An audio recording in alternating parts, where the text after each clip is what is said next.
nail making, coach building, weaving, harness making, tanning and rope making. Of all the crafts, only the foundry remains.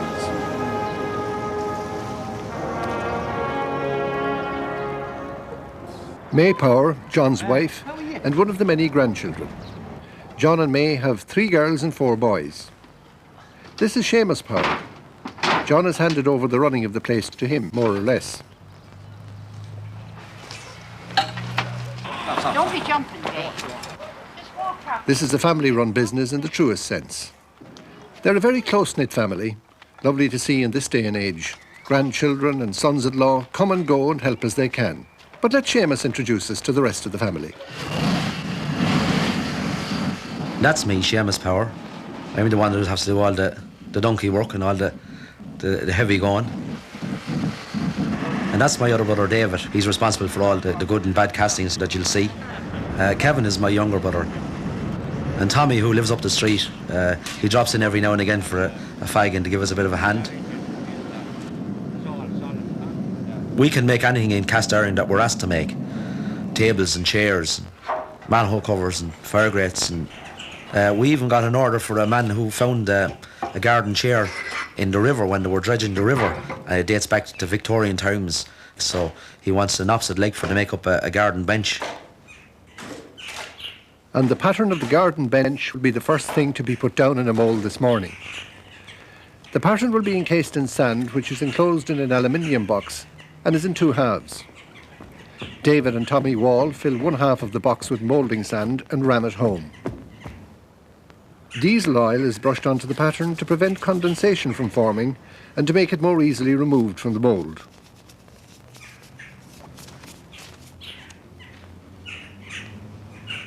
The box in which the pattern is placed only supplies a temporary bed, as we'll see. Parting sand sprinkled on enable the 2 halves of the box to be separated at a later stage, without the sand from either side sticking together and ruining the impression. A substance called bentacol is mixed with the casting sand. This is used as a facing for the mould to prevent the sand from burning and sticking to the casting when the metal is poured into the mould.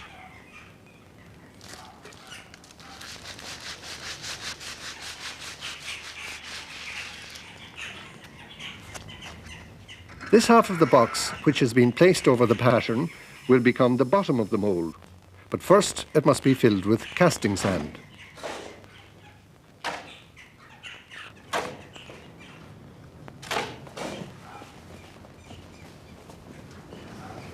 Two types of rammer are used to consolidate the sand. A peg rammer, which fits between the narrow bars of the box, and a flat rammer to finish it off.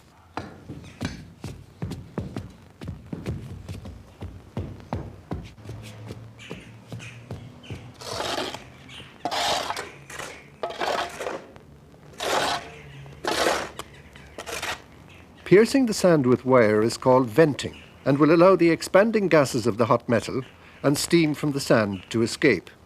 The mould is now rolled over, and this is how the top box becomes the bottom of the mould.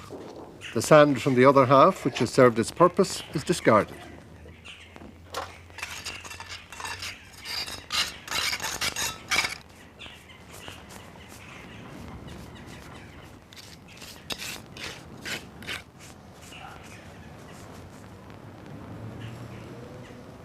Copper piping is put in place to form holes through which the molten metal will be poured. Parting sand is again sprinkled on, this time onto the opposite side of the pattern and another layer of facing sand.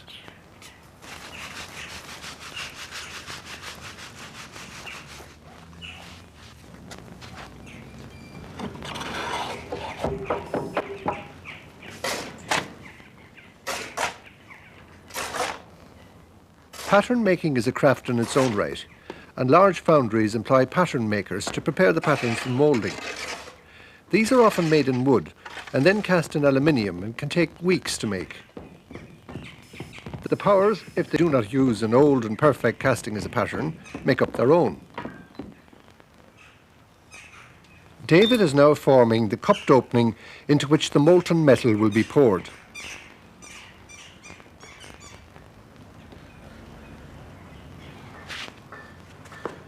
more venting.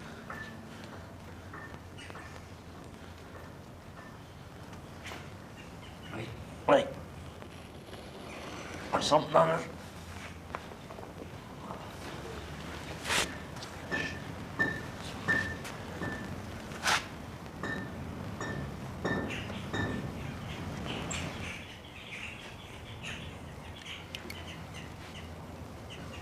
Water squeezed around the pattern helps to solidify the edges so that it can be lifted cleanly away.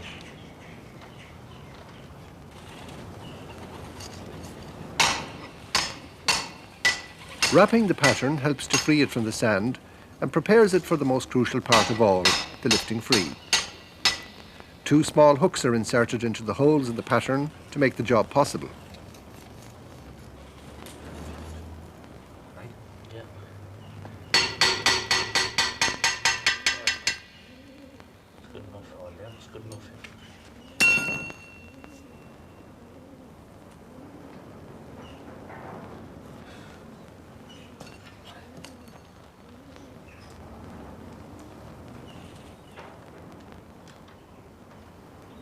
Sometimes a little repair work is necessary. Go for that piece there, Dave. Yeah, right.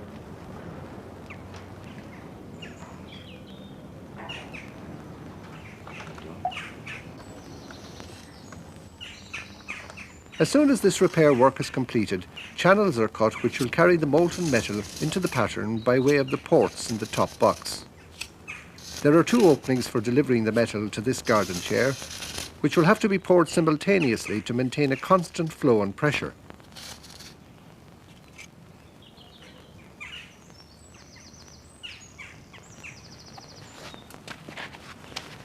The foundry cycle is exactly 1 week.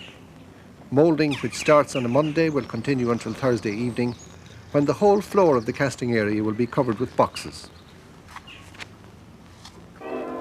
We have band practice 2 nights a week. Michael Fotterl is a conductor and teacher, and he trains all the different people.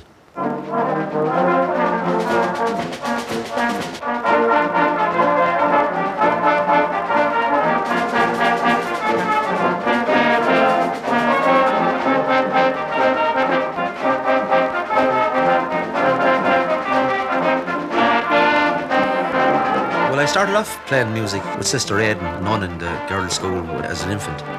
She taught us how to play tin whistle. I've been involved in jazz over the last 10 years or so now, but I always wanted to read music and learn properly.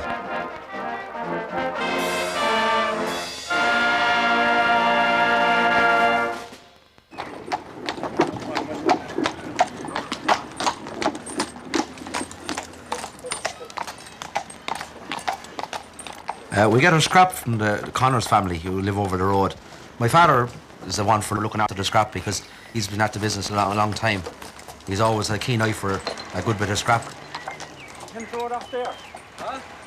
Where are we throw it? Yeah, throw it off anywhere there. What's it off there, is it? Yeah. Don't slip, throw it away. And shoot the spark.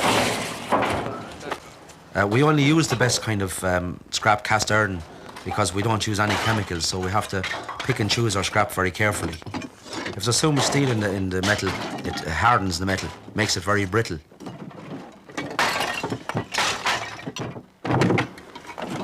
The next man being as good as Lord, you'll be alright. Huh? If the next man being as good as Lord, you'll be alright. There you go. We grant you. Huh?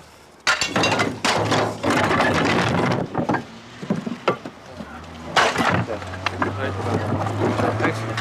I'll be around this next weekend around the same time. Yeah, right. Yeah. Go on. Go.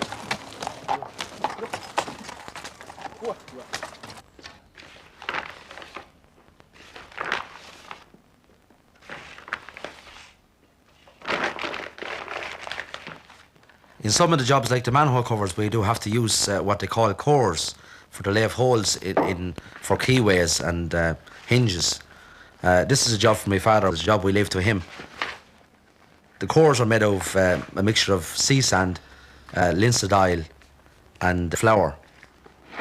The flour is added to the sand and gets a thorough mixing. The flour and the linseed oil bind the sand particles together, and it will harden like cement when it's cooked in the oven. and a taste of water for good measure. The little wooden moulds were carved from teak wood by John Power. He coats them liberally with diesel oil to prevent the mixture from sticking. Well, my father has been into sand casting since his first job, really. He grew up in the country, and he started working steeling company on the quay, which had a foundry in the early 40s and 50s, until he moved to England in the early 50s and worked at a foundry in Bristol, where he learned most of the trade. He worked here in this foundry under the old owners in the 50s as well. So it was nice for him to be able to come back and buy the business he worked in as a chap. I suppose it was a lifetime ambition realised for him. I seen your show last night, lads. It wasn't bad at all. Huh? The party after was great, man. It'll be very wet today out here, won't it? Yeah. Go for it. First thing we do is we go and dig the marble clay. It's a job I don't really like because it's a pick and shovel job.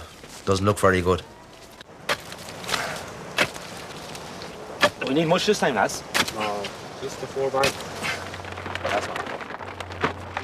The marble clay is very handy stuff because it replaces gans, or what they use in the foundries. And it's great for lining the furnace. As King Alfred burnt the cakes. Seamus, having added water to the marl, gives it a thorough mashing to crush any small stones and make it malleable.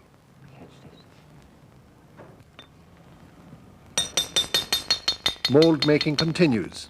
These are small locking grids for Dublin County Council. There are 6 to a box, and they'll slot into the surrounding frame.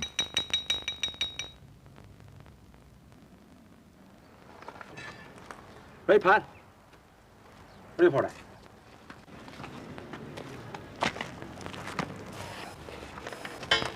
Usually of the day they cast, I plaster the inside of the furnace where it all burns.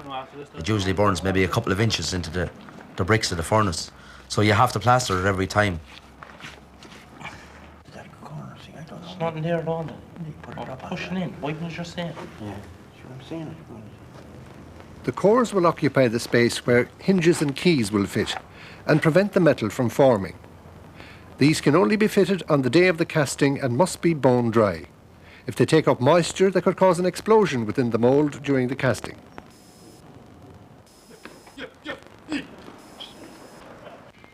Poor old Patch has been run out of the shed for fear of them collapsing the moulds.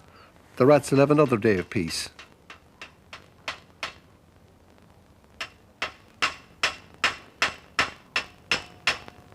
That's all. Now, stand up. When you close the doors, you put a layer of sand, maybe 8 shovels of sand in the bottom of it, and then you ram it with a big long rammer down from the top. If you didn't put the sand in it, the metal would melt through the steel plates in the bottom of the furnace down onto the ground. That's grand. Okay. The marl clay is indispensable. Yeah, but a bit too wide.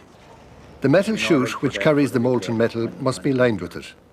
For hot metal coming into contact with cold steel causes an explosion.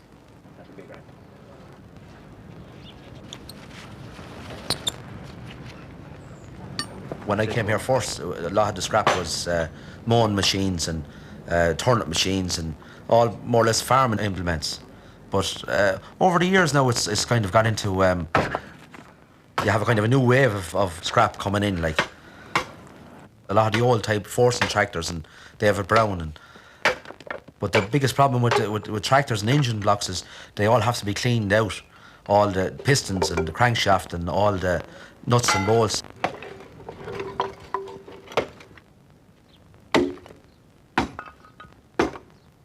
There's been an awful lot of call for these old cast iron fireplaces, and in my time here, after breaking up, I don't know how many dozen. If I had £1 for every one I broke up, I'd be a millionaire, I'd say now. The Powers make manhole covers by the 100. And I hold it in. And these must have a reinforcing plate of steel underneath the core, so that when the key is used to lift the cover, it won't break the casting.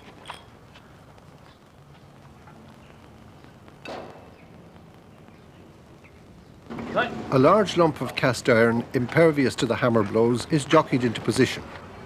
What are you doing with the book there? Okay.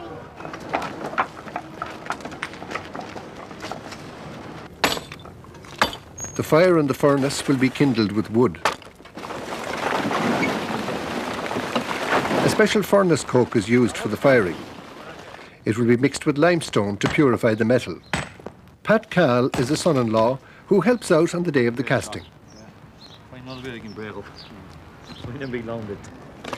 Johnny Doyle, another son-in-law and part-time fireman, also gives them a hand. For as we said before, this is very much a family affair.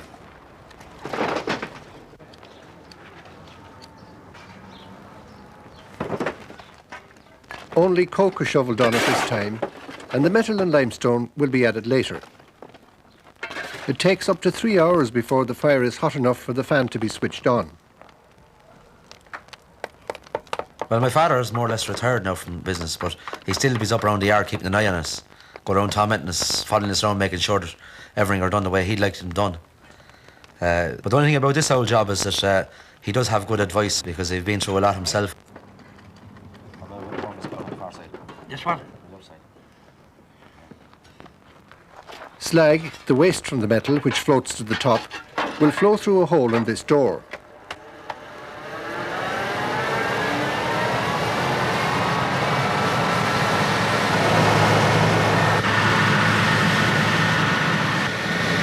The fan will blow the coke to a white hot heat and melt the metal in about 8 minutes. Seamus lets the molten metal flow out of the furnace onto the ground to discover whether it's hot enough to pour. It's recycled back into the furnace. Charges of coke, limestone and metal will continue to be added until near the end of the pouring.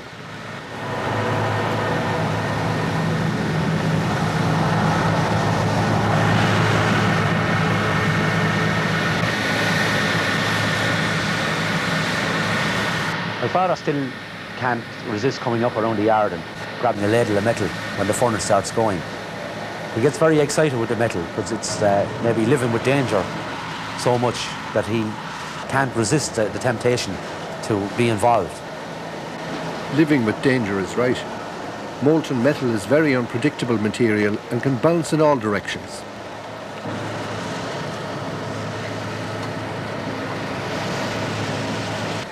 The large objects must be poured simultaneously from each side with double ladles to maintain pressure and fusion.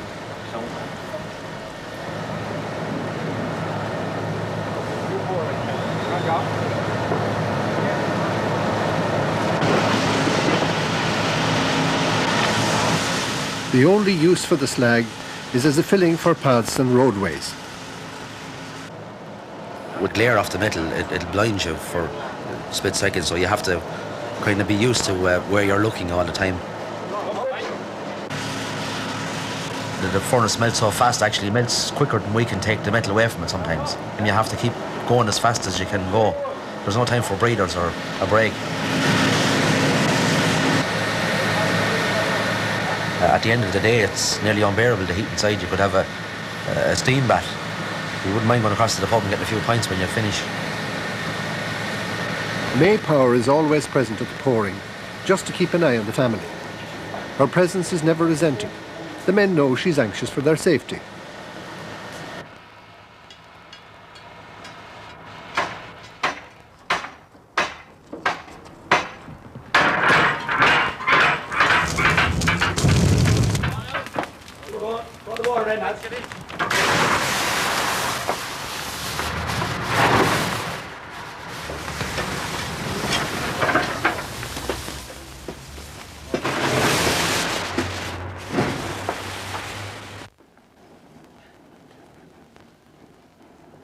So fond youths and tender maidens, ponder well before you go from your humble homes in Ireland. What's beyond no one shall know. What what is gold and what is silver. When your health and strength has gone, when you think of emigrating, won't you think of Noreen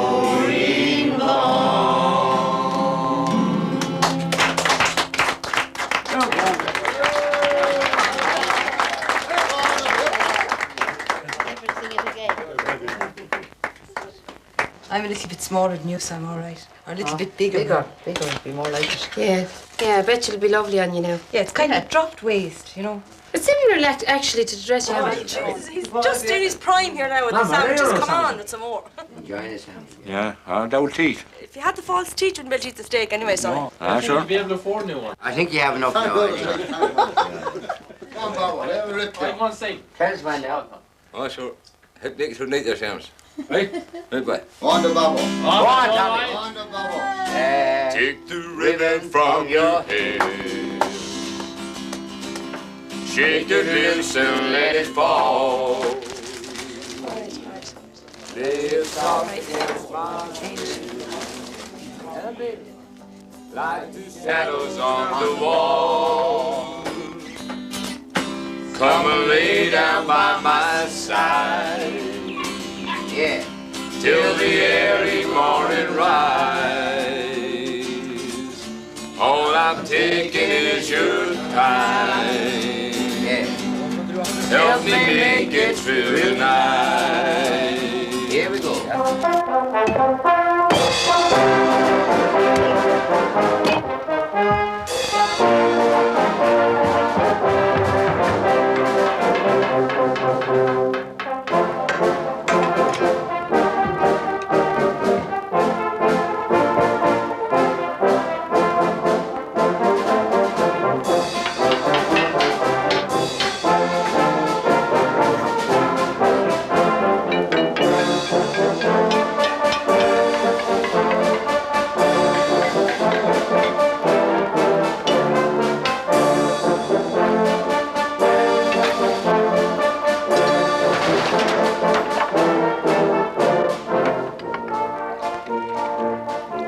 A craft of ancient traditions facing an uncertain future. But I have a feeling that the powers in their foundry will be there well into the 21st century, because as Seamus says, there's no sign yet that the need for cast iron is a thing of the past. I think he's right. More metal to the powers.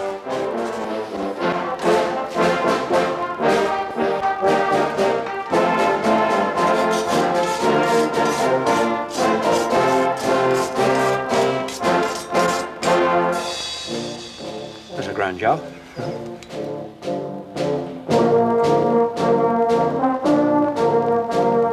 More history and tradition on the way from Hands next Monday at 7:30. But